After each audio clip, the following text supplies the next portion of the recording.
미국의 달러 기반 스테이블 코인 및 경쟁 국가의 디지털 자산 정책에 맞서 대한민국의 통화 주권을 보호하고 원화 기반 스테이블 코인 정책을 수립할 것입니다.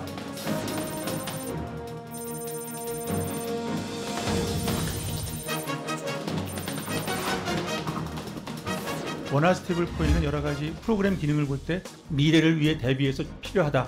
그렇지만 그 필요한 것을 조금 점진적으로 은행 중심으로 간 다음에 확장하는 것이 바람직하다.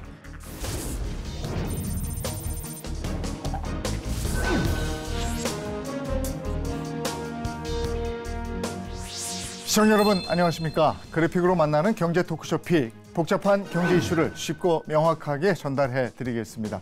전 세계적으로 스테이블 코인 시장이 빠르게 확대되고 있는 가운데 우리나라의 원화 코인 도입 논의는 지지부진하다는 목소리가 나오고 있습니다. 글로벌 금융 혁신 경쟁이 뒤처질 우려가 커지고 있다는 건데요. 이 원화 코인 도입이 늦어지고 있는 이유는 무엇인지, 늦은 출발이 우리 경제엔 어떤 영향을 미칠지 관련한 궁금증들을 낱낱이 분석해 드리겠습니다. 경제 토크쇼 픽 시작합니다.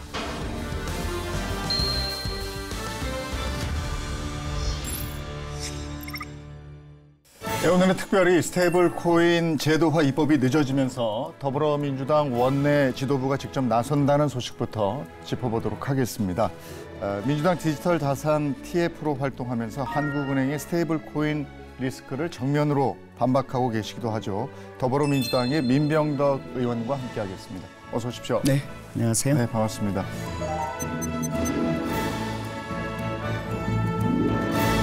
먼저 원내 지도부가 스테이블 코인 제도화 입법에 직접 나선다. 이게 구체적으로 어떤 내용입니까? 네, 스테이블 코인을 비롯한 디지털 자산과 관련해서는 저희 이재명 대통령의 대선 공약이거든요.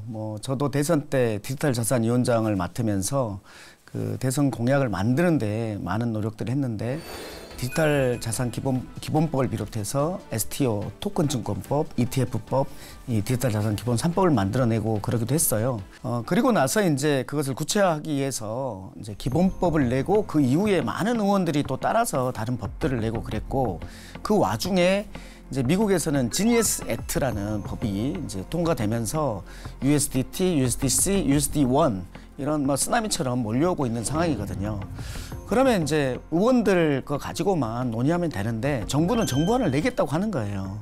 근데 정부안이 정부 내에 이제 의견의 불일치 때문에 계속 늦어지고 있어가지고 더 이상 이렇게 볼 수가 없다. 지금 이건 너무 급하다. 이런 차원에서 원내 지도부가 법안을 또 내겠다고 하는 거거든요. 그 법안은 기존의 법안들하고 크게 다르지 않는 그런 법안입니다. 어쨌든 이 법안들이 다 모여서 이제 정무위에서 논의를 하게 되겠죠. 원내 지도부가 빨리 해야 된다라는 힘을 실는 것이다. 이렇게 보시면 될 것 같습니다. 지금 의원님을 포함해서 여야 의원님들이 스테이블 코인 법안 관련해서 여러 가지 법안을 냈는데 네네. 그걸 한번 통합해보고 좀 더 빠르게 추진하겠다 이런 취지인가 봐요. 네, 그렇죠. 예, 네네. 그 하는 얘기를 또 이제 안 해볼 수가 없는데 지금 정부안을 따로 가져왔다 이렇게 말씀을 하시니까 그런 부분에서 스테이블 코인 법안이 지금 지지부진해지는 겁니까? 네, 그렇습니다. 정부안이 늦어지는 이유가 정부 내에 기관 간의 의견 차이가 있는 거거든요. 즉 특히 금융위하고 한국은행하고의 의견 차이가 있는 거예요. 한국은행은 기본적으로는 스테이블 코인의 자체에 대해서 부정적이었다가 이제는 한다고는 하는데 계속 열심히 스테이블 코인의 위험성이 이렇게 많이 있습니다라고 하는 7대 리스크를 보고서로 발표하고 이렇게 하고 있는 거 아닙니까? 네. 저는 그것들 때문에 늦어지고 있다고 생각합니다. 그 지금 7대 리스크 말씀하셨는데 그 민 의원님이 반박 자료를 내놓기도 했잖아요. 네네네. 핵심 뭡니까? 7대 리스크의 구체적인 내용들을 보면은 이거는 단기적으로 그리고 제도적으로 해결 가능한 리스크들입니다. 그런데 이것 때문에 하면 안 된다는 이런 방식으로 가는 것은 안 된다라는 것이고, 그러니까 7대 리스크라고 이제 그쪽에서 말하는 것들이 이제 다양하게 있는데 그것들을 하나하나 반복한 거예요. 이제 그것들을 하나하나 보면은 먼저는 뱅크런이 생긴다는 거거든요. 뱅크런이라는 것은 기본적으로 은행이 예금을 받으면은 그 중에 8% 정도를 지급 준비를 하고 92% 정도를 신용을 일으키잖아요. 그렇게 했을 때 갑자기 예금자들이 찾으러 오면 그때 돈을 찾기 위해서는 은행으로 달려와야지만 찾을 수 있다. 선착순이다. 네. 라는 거잖아요. 8%까지 가지고밖에 못 찾으니까. 그게 뱅크런인데 이거는 이제 은행과 같은 기존 금융에서는 구조적으로 생길 수밖에 없는 거 아니에요? 그런데 스테이블 코인을 발행하면서 자산을 100% 보관하게 돼 있거든요. 1대1로 보관하게 돼 있단 말이에요. 1대1로 보관하게 돼 있는데 예를 들면 100개의 코인이 있고 100달러가 있는데 100개의 코인을 다시 현금으로 찾기 위해서는 100달러가 그대로 있는데 왜 은행으로 달려옵니까? 달려올 필요가 없다는 거죠. 즉 코인런이 생길 이유가 구조적으로 없는 거예요. 그러니까 이렇게 다양하게 해결 가능한 것들을 지금 지적하고 있어서 제가 조목조목 이거 하나하나 네. 아니다라는 반박을 하고 있다는 겁니다. 그렇군요. 그 7대 리스크 여기에 대해서 지금 의원님은 진짜 한국 경제를 위협하는 진짜 7대 리스크가 있다. 그건 어떤 내용입니까? 스테이블 코인을 도입하지 않으면 정말 우리가 문제가 된다. 가장 큰 리스크는요. 한국은행은 스테이블 코인을 하게 됐을 때 본인들의 통화 주도권이라 통화 정책 주도권, 통화 주권이 흔들린다고 하는데 저는 통화 주권은 스테이블 코인을 하지 않으면 흔들립니다. 왜냐하면 달러 스테이블 코인이 달러 기반 스테이블 코인이 달러라이 제이슨을 통해서 온 세계를 쓰나미처럼 밀려오고 특히 대한민국도 밀려올 텐데 그러면은 원화의 통화량이 줄어들 수밖에 없어요. 원화를 안 쓰게 되잖아요. 즉 모두가 달러 기반 스테이블 코인을 쓰게 되면 이 달러 기반 스테이블 코인의 식민지가 되는 겁니다. 또 하나 지적하신 게 이제 스테이블 코인을 은행이 독점해서는 안 된다. 그러면은 필패다. 네이버나 카카오 이런 부분들하고 그러니까 빅테크하고 경쟁을 시켜야 된다. 이러셨어요. 그건 어떤 이유에서 그렇습니까? 은행은요. 우리나라에는 20개밖에 없습니다. 그 지방은행과 인터넷은행까지 모두 포함해서 20개입니다. 그리고 이제 제대로 된 이제 어느 정도의 규모가 된 은행은 6개밖에 없어요. 이 은행에게만 이것을 스테이블 코인을 발행하게 하면 여기에서 경쟁이 일어나겠습니까? 경쟁이 일어나지 않는 곳에서 혁신이 일어나겠습니까? 우리가 그토록 자랑하고 있는 K컬처라든지 이런 것들 있잖아요. K컬처를 결제를 해야 되는데 그 결제는 달러 스테이블 코인으로 한다. 라고 하면은 거기에서 드는 송금 수수료나 이런 것들을 다 물게 되고 수수료를 물게 되고 그리고 우리의 저작권도 그쪽으로 다 밖으로 나가게 되고 그래서 결국은 우리가 가지고 있는 것들을 그대로 지켜내지 못하는 거죠. 예를 하나 들어보면요. 우리 AI에 대해서 소버린 AI라고 하지 않습니까? 네. 미국 거 써도 되고 중국 거 써도 되는데 그럼에도 불구하고 우리가 AI 주권이라고 해서 우리 것을 만들려고 엄청난 150조를 들여서 하겠다고 하는 이유는 그 이유가 있는 거잖아요. 우리 것을 가져야지만 저쪽에 종속되지 않는다는 거잖아요. 마찬가지로 스테이블 코인도 우리 스테이블 코인, 즉 원화 기반 스테이블 코인이 있어야지 종속되지 않는다는 거거든요. 예. 그러니까 AI는 서버린 AI를 하면서 스테이블 코인은 외국어를 쓴다. 말이 안 되는 겁니다. 우리의 피지컬 영토는 좁아요. 그렇지만 디지털 영토는 경계가 없습니다. 국경이 없습니다. 그 디지털 영토를 넓힐 수 있는 신광개토 대항 시대가 열릴 수 있는 이 절호의 기회를 왜 놓치려고 하고 포기하려고 하고 그러는지 저는 갑갑합니다.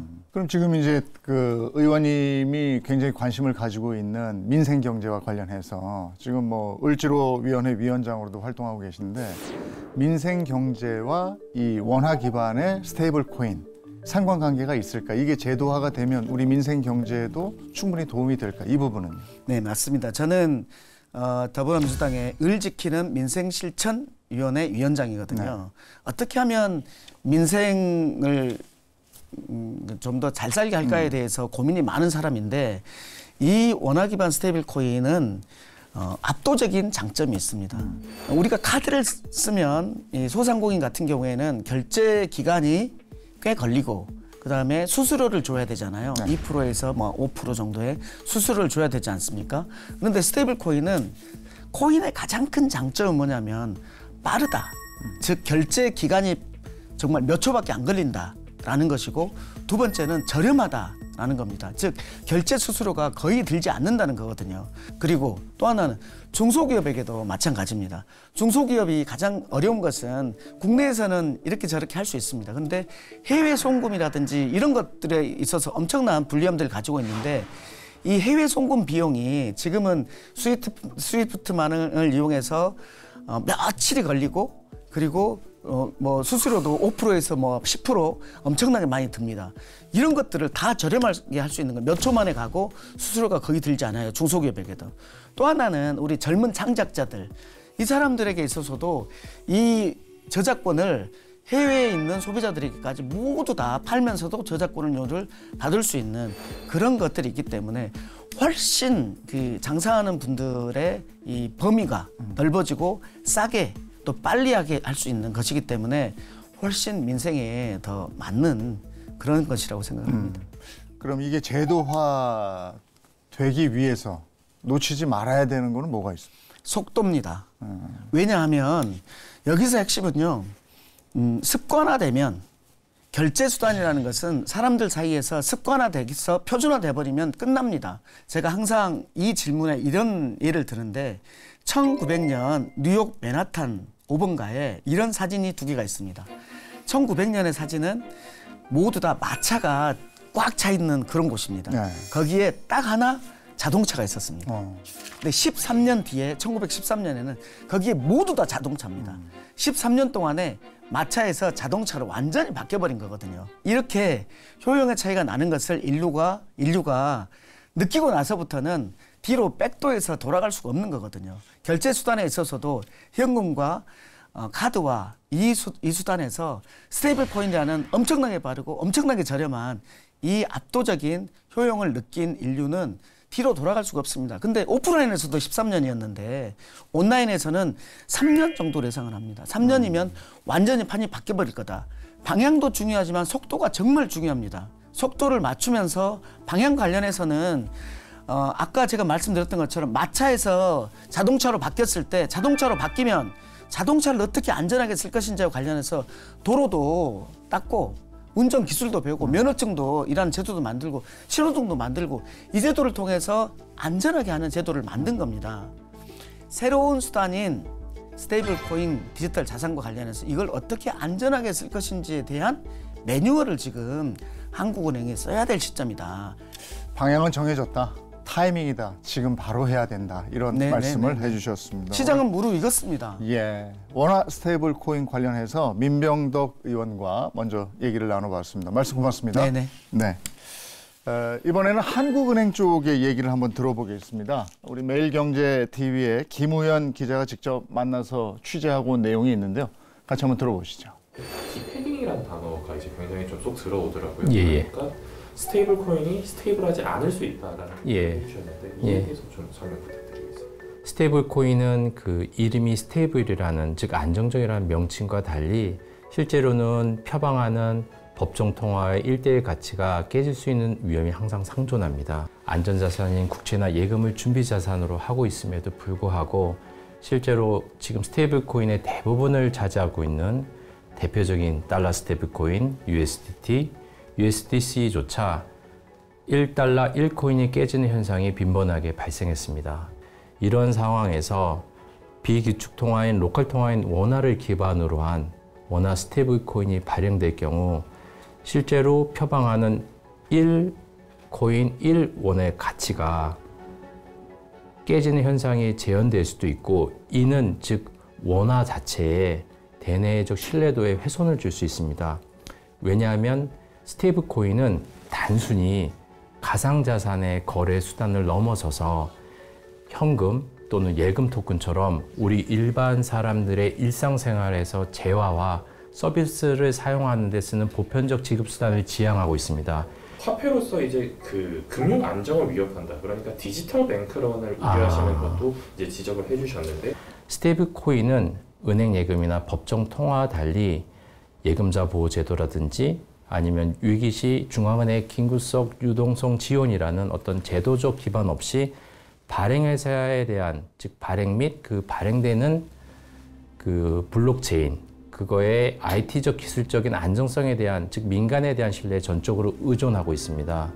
따라서 거기에 대한 신뢰가 예를 들어서 스테이블 코인이 발행 유통되는 블록체인의 해킹이라든지 그다음에 발행사의 운영 능력이라든지 그다음에 아까 말씀대로 준비자산이 갖고 있는 국채가 비록 파산은 하지 않지만 국채 가격이 급락된다든지 해서 내가 원하는 시점과 가격에 상환이 될 수 없다는 어떤 의식이 확산되면 일시에 대규모로 상환 요구가 언제든지 쏠릴 수 있는 그러한 리스크가 있습니다. 간단히 말씀드리면 통화신용정책 완화 시기에 정책 당국이 금리를 내리는데 그때 아까 말씀드린 코인런이 발생하면서 코인 환매가 급속도로 일어나고 반대로 준비사인 국채의 투매가 일어날 경우에는 단기 시장의 금리가 급등할 수 있습니다. 이런 경우에는 저희 중앙은행이 실물 경제에 미치는 그 시장의 단기 시장 금리 경로에 어떤 교란 요인으로 작용할 수 있는 점을 배제하기 어렵습니다. 이런 점에서 통화 정책의 유효성에 스테이블 코인이 영향을 미칠 수 있다고 보고 있습니다. 무엇보다도 지금 스테이블 코인의 99%가 왜 달러 스테이블 코인인 점을 보면 아실 수 있을 것 같습니다. 즉 글로벌 범용성, 즉 높은 글로벌 수요를 기반으로 하고 있습니다. 원화 스테이블 코인이 기반을 두고 있는 것은 원화입니다. 기술에 의해서 원화보다는 원화 스테이블 코인이 좀 더 널리 수용될 수 있는 기술적인 장점이 있다 하더라도 근본적으로 원화 글로벌 통화가 아닌 원화의 기본이 되고 있기 때문에 글로벌적인 범용성에서는 좀 한계가 있지 않을까 그런 생각이 듭니다. 스테이블 코인 발행과 규율책의 방향에 대해서 각계에서 의견이 나오고 있습니다. 국회, 정부, 한국은행 모두 다 스테이블 코인이 안정적으로 제도적으로 도입되는 데에서는 공감대가 형성되어 있습니다. 다만 그 세부적인 방향에 있어서 아직 의견을 조율하고 있고 거기서 최선을 다하고 있습니다. 다만 꼭 말씀드리고 싶은 것은 저희가 백서를 통해서 제기했던 이런 우려는 단순히 저희 한국은행의 의견뿐만 아니라 IMF, BIS, 그다음에 세계 주요 중앙은행들이 다 같이 고민하고 있는 부분을 꼭 말씀드리고 싶습니다. 네, 계속해서 스테이블 코인의 산업 동향과 시장 현황에 대해서 디지털 자산 수탁 기업입니다. 인피닛 블록의 정구태 대표 그리고 김우현 기자와 자세히 얘기 나눠보도록 하겠습니다. 어서 오세요. 네. 먼저 스테이블 코인 시장 현황부터 좀 알아볼까요? 네, 이 가상자산 데이터 제공업체인 디파이라마의 자료에 따르면 이 글로벌 스테이블 코인 시가총액은 지난해 1,735억 달러에서 올해 10월 기준 3,079억 달러 수준으로 이 사상 최고치를 기록했습니다. 이 미국 재무부는 스테이블 코인 시장이 오는 2028년까지 약 2조 달러 규모로 성장할 것으로 전망하고 있는데요. 그렇다면 우리나라 상황은 어떨까요? 국내에서 업비트, 빗썸 등 5대 주요 가상자산 거래소에서 거래된 달러와 스테이블 코인의 일평균 거래 대금은 올해 6월 기준 일평균 약 2,380억 원으로 집계됐습니다. 지난해 12월에 일평균 거래 대금인 약 1조 229억 원 대비 크게 감소한 수치입니다. 스테이블 코인 시장 동향 얘기를 할 때, 성장세 얘기하고 이럴 때 지니어스법 통과 이 얘기를 꼭 합니다. 이게 어떤 의미입니까? 네, 미국 지니어스법이 올해 이제 7월 달에 통과가 됐는데 지니어스법 자체는 이제 더 이상 스테이블 코인 자체는 앞으로 법정화폐 담보로 이제 운영될 수 있다. 아주 강력한 메시지를 낸 거라고 보시면 될 것 같고요. 기존에 이제 잘 아시다시피 테라루나 사태 같은 그런 알고리즘형 이제 스테이블 코인은 더 이상 이제 설 자리가 없습니다. 이제 국제 표준이 법정화폐를 담보로 한 스테이블 코인이 대세가 되게 되는 거고요. 달러를 이제 표준으로 하고 있고 그리고 준비금 자산을 그에 따라서 1대1로 이제 명확하게 보유를 하고 있어야 되는데 이 담을 수 있는 자산 자체가 고유동성, 그다음에 고황금성을 가지고 있는 요구불 예금이나 혹은 이제 미국 단기 국채 이런 것들로 이제 한정했다라고 이제 보시면 될 것 같습니다. 앞서서 민병덕 의원 얘기도 들어봤고 한국은행의 얘기도 들어봤는데 한국은행과 이런 의견 충돌 어떻게 좁혀져야 된다고 생각하십니까? 미국 연준도 그렇고 이 스테이블 코인 발행에 대해서 굉장히 부정적이었습니다. 부정적인 거는 이제 전 세계 거의 공통적인 의견인 것 같고요. 왜냐하면 이 화폐 발행권 그리고 운영권 자체가 중앙은행이라는 독점적인 권한을 갖고 있는 기관을 어떻게 보면 기관에서 벗어나서 이제 민간 기관이 하나 더 생긴다는 거거든요.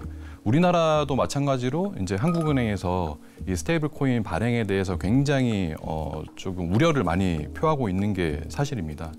지금은 이제 발행에 대해서는 원칙적으로는 동의한다는 뭐 그런 메시지를 내고 있지만 한국은행에서는 KB나 신한 같은 이제 시중은행 중심으로 가야 된다라고 하는 반면에 산업계에서는 글로벌 트렌드에도 부적합하고 그동안 그런 사례가 별로 없었고 그다음에 이런 혁신성, 스테이블 코인의 어떤 혁신성이나 확장성을 봤을 때는 이제 민간의 핀테크 기업이나 블록체인 기업들, 전자금융 업체들이 이제 참여해서 이런 혁신성을 도모해야 된다. 뭐 그런 쪽으로 조금 이 대립이 일어나고 있는 것 같습니다. 한국은행 얘기 들어보면 스테이블 코인의 안정성을 위해서 이건 은행으로 국한시켜야 된다. 뭐 이런 얘기인 것 같은데요. 지금 다른 나라들은 어떻게 되어 있습니까? 이제 미국 같은 경우에 대표적으로 이제 대표적으로 이제 USDC라고 하는 서클에서 발행한 그 스테이블 코인 같은 경우에는 초창기에 이제 서클이라는 그냥 아예 핀테크 회사하고 그다음에 코인베이스라고 하는 미국의 최대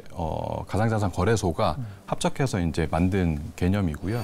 여기에 이제 은행이 그 이후에 이제 지분 참여를 하긴 했지만 사실 이제 초기에 핵심적인 어떤 좀 주주 구성은 아니었습니다.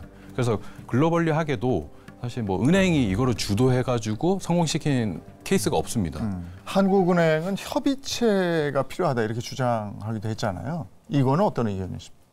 미국 지니어스법에도 사실 이런 협의체 구성에 대한 내용이 들어가 있고요. 통화 주권, 그다음에 통화 관리에 있어서 지대한 영향을 미치기 때문에 여기에 있어서 한국은행도 어느 정도 크게 역할을 해야 된다라고 이제 생각하고 있는 것 같습니다. 경제학자들 얘기도 궁금한데 이 스테이블 코인 도입에 좀 신중한 입장이던데 여기에 대해서는 어떤 얘기들이 나오고 있습니까? 사실 스테이블 코인 자체가 이제 굉장히 생소한 개념이거든요. 기존 이제 경제학적으로는 사실 뭐 중앙은행이 독점적인 권한이라고 하면 인화가 된 이제 시중은행들이 그 돈을 받아서 유통하는 역할을 기존에 했다라고 하면 사실 스테이블 코인 발행사 같은 경우에는 은행도 아니면서 약간 중앙은행과 시중은행의 중간자적인 역할을 하는 게 지금 현황이거든요.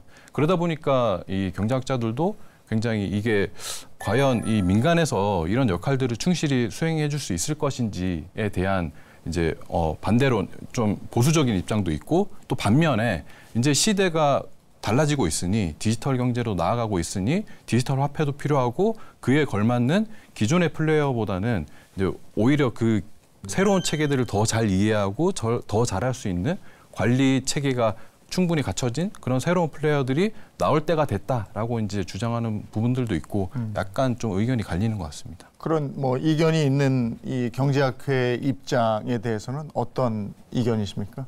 스테이블 코인 쪽으로 가야 된다는 거에 대한 방향성에 대해서 저는 뭐 흔들린다고는 보지는 않고요. 그 과정 속에서 누가 참여해서 이걸 할 거냐라는 측면에서 봤을 때 민간 기업들도 충분히 할 수 있다라고 보고 있고요. 최소한의 근데 이제 가이드라인이 있어야 되겠죠. 아예 그 관리를 할 수 없는 어떤 체계를 갖춰지지 못한 기업들까지 여기에 참여한다라고 하면 그건 문제겠지만 어느 정도 기본이 된 기업들 같은 경우에는 자율 경쟁을 통해서 가장 뛰어난 어떤 발행사들이 소비자의 선택을 받게끔 하는 뭐 그런 체계가 저는 맞다라고 보고 있습니다.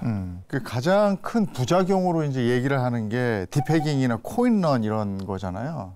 그런 부분은 보완이 가능한 겁니까? 사실 이제 이거는 그동안 뭐 최대 스테이블 코인 발행사인 USDT나 USDC의 사례를 보더라도 사실 디패깅이 깨져버린 케이스는 일시적으로 있었지만 이게 지속적으로 연장이 돼서 뭐 실질적으로 소비자 피해가 커졌다 뭐 그런 케이스는 뭐 과거에는 있었습니다만 장기적으로 있었던 적은 없었고 그 다음에 문제가 발생하면 계속 이제 보완해가는 그런 지금 체계를 가지고 있거든요.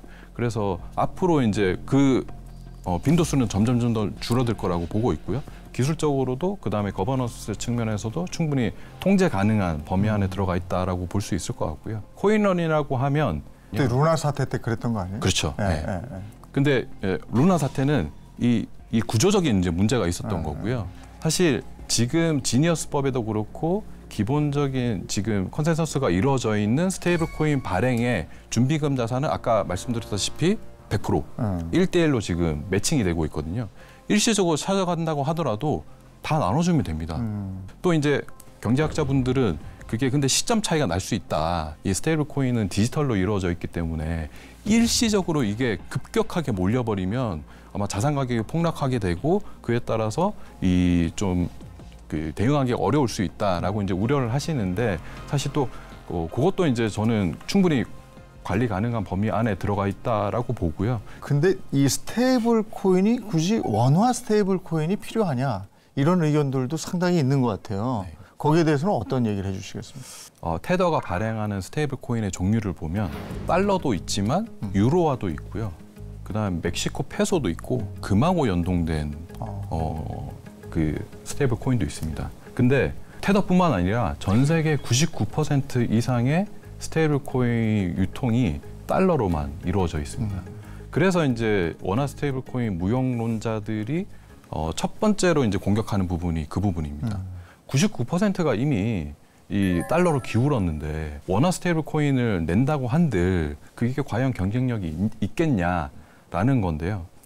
저는 좀 반대로 얘기하고 싶습니다. 1%의 가능성을 부정하고 그냥 우리는 아무것도 안 하고 달러 스테이블 코인이 전 세계를 장악하게끔 그냥 기다릴 것이냐 아니면은 1%의 가능성을 도전과 어떤 좀 새로운 기회의 창구로 쓸 거냐 뭐 그거는 이제 지금 이제 이 과도기에 저희도 있는 거죠. 그러면 사실 우리나라 이제 중앙은행은 더 이상 필요가 없습니다. 그렇죠. 그렇게 되는 그냥 거예요. 미국의 연준이 이제 모든 전 세계 사실 이제 미국이 바라는 것도 그런 부분들이 있고요.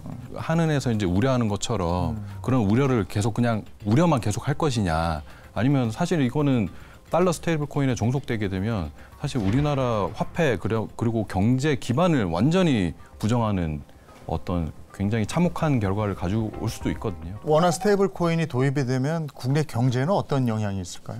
블록체인 기반의 스테이블 코인의 장점은 사실 이게 그 내부에서만 쓰이는 이런 한국 내에서만 쓰이는 지급 결제에는 사실 그다지 적합하지 않을 수도 있습니다. 사실 이제 해외 어떤 그리고 산업 간의 이동에 있어가지고 스테이블 코인은 굉장히 큰 역할을 할 수 있을 것 같고요. 우리나라 원화가 해외 무역 결제에서 쓰이는 비중이 1.6% 정도밖에 안 됩니다. 그러면 반대로 얘기하면 그러면 우리나라 중앙은행이 그동안 노력을 안 했을까요? 원화 쓸 수 있도록 굉장히 노력을 했겠죠. 근데 아직도 경제 규모에 비하지 못할 정도로 굉장히 낮은 수준입니다. 반대로 얘기하면 굉장히 좋은 기회입니다. 원화를 수출할 수 있는, 원화를 해외에서 쓸 수 있는 그게 사실은 넷플릭스가 했던 역할이거든요. 우리는 그동안 컨텐츠를 계속 만들어 왔는데 넷플릭스라는 수단이 없었기 때문에 그냥 우리가 보고 말았던 거죠. 근데 넷플릭스라는 수단이 생기면서 전 세계인들이 한국의 새로운 콘텐츠들 굉장히 새롭다, 재밌다, 뭐 이런 것들을 새롭게 발견하게 된 거거든요. 법제화를 앞두고 금융권도 물밑 경쟁이 치열하다면서요? 네, 그렇습니다. 이 은행과 카드, 보험, 그리고 또 증권, 자산운용 등 이 계열사를 모두 가지고 있는 금융지주들의 경우에는요, 스테이블 코인 발행을 위한 준비금 운용과 리스크 관리, 기존 결제, 송금 시스템과 코인 연계 등의 역할을 하며 디지털 금융시장에 대비하고 있습니다.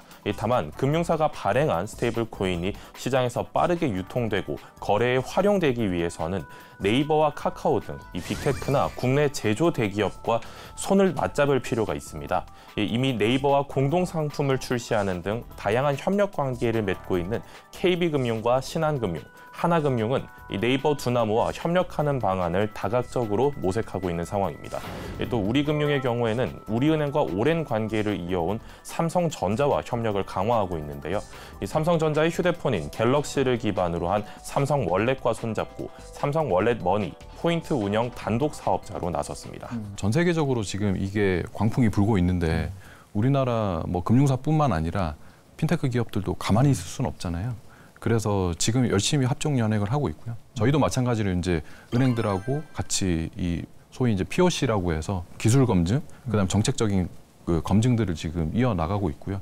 아마 그런 것들은 향후에 이제 법제화가 되게 되면 좀 더 가속화되고 아마 그 스테이블 코인에 대한 인허가권이 아마 발행되게 되더라도 아마 특정 기업을 한 곳에다가 주는 것보다는 이런 이제 컨소시엄 형태를 통해서 왜냐하면 이게 역할 구분이 다 다르거든요. 고객의 준비금 자산을 관리하는 것은 기존에 이제 은행들이 잘 하는 영역이고 그다음에 뭐 지갑 개설이라든지 지갑 운영이라든지 이런 것들은 기존의 블록체인 회사나 핀테크 회사들이 잘하는 거고, 그다음에 여기에 이제 서비스들을 계속 연결시키는 거는 사실 또 전자금융 업체들이 잘하는 거고, 그다음에 끝단에 이제 간편결제 회사들이나 이런 데들이 또 붙어야 되기 때문에, 그래서 이제 은행 중심으로 가야 된다는 것 자체가 사실은 조금 어려운 게, 준비금 관리만 잘하던 플레이어한테 너 이제 이거 다 맡아서 다 해봐라고 하게 되면 사실 그거는 이제 조금 어려운 문제라는 거죠. 그래서 아마 컨소시엄 형태로 가게 될 거고, 지금 그 전 단계로서 합종 연행이 굉장히 발빠르게 일어나고 있습니다. 이 스테이블 코인의 제도화가 늦어지면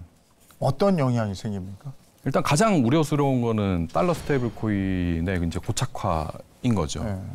아마 이제 전 세계는 이미 달러 스테이블 코인을 법정 화폐로 쓰는 그런 비자발적인 의존 국가들이 이제 많이 생겨나고 있고요. 대표적으로 이제 뭐 아르헨티나나 터키 같이 인플레이션이 굉장히 심하고 법정 화폐는 있지만 제 역할을 못하는 그런 국가들은 사실은 많이 이제 침식당했다고 보는 게 맞습니다. 왜냐하면 월급을 받는 순간 내 월급은 1년 뒤에 나는 아무것도 안 했는데 반토막이 나는 거예요. 환율 상승 때문에. 그러면 이 사람이 해야 될 일은 뭐냐? 바로 달러로 바꿔야 되는 거죠. 근데 그런 국가일수록 또 이 금융 인프라가 잘 안 돼 있어요. 은행 가기도 너무 불편하고 은행에 달러도 부족하고, 근데 스테이블 코인이 너무 좋은 겁니다.